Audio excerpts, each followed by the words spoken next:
On the evening of January 29, 2025, a tragic mid-air collision occurred over Washington, D.C., involving an American Airlines regional jet and a U.S. Army Black Hawk helicopter. The crash resulted in the deaths of all 64 people aboard the plane and 3 crew members in the helicopter, making it the deadliest air accident in the U.S. since 2009.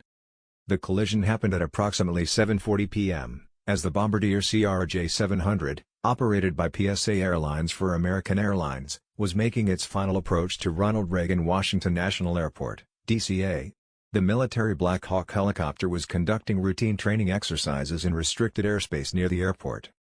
According to preliminary reports, the helicopter may have unintentionally entered the jet's flight path.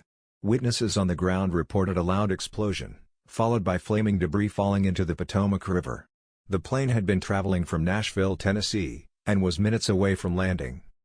Among those on board the plane were members of the U.S. figure skating community, including former world champion skaters Evgenia Shishkova and Vadim Naumov, who were traveling with their son.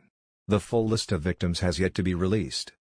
Rescue teams recovered over 30 bodies from the Potomac River within the first 12 hours, but no survivors have been found. Recovery efforts have been slowed by strong river currents and freezing temperatures. The National Transportation Safety Board, NTSB, and the Federal Aviation Administration, FAA, have launched an investigation. Early theories suggest a miscommunication between air traffic control and the military helicopter might have contributed to the accident. Other factors being examined include whether the helicopter had clearance to be in the area, possible instrument failure or pilot error, the weather conditions, though reports indicate visibility was clear.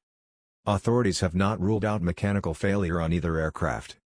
President Joe Biden expressed deep condolences, calling the incident a national tragedy. He pledged full support for the investigation and efforts to prevent future incidents. Transportation Secretary Pete Buttigieg stated that the crash highlights the urgent need to review safety protocols for military and civilian aircraft operating in shared airspace. The Pentagon has suspended all non-essential military flight operations pending further investigation. What happens next? NTSB will release a preliminary report in the coming days. Recovery teams will continue searching for remaining victims and wreckage. Aviation authorities may implement new flight restrictions over D.C. Families of the victims are expected to receive support and compensation from the airline and government. This tragic event has sent shockwaves across the U.S., especially within the aviation and sports communities. Subscribe for more updates.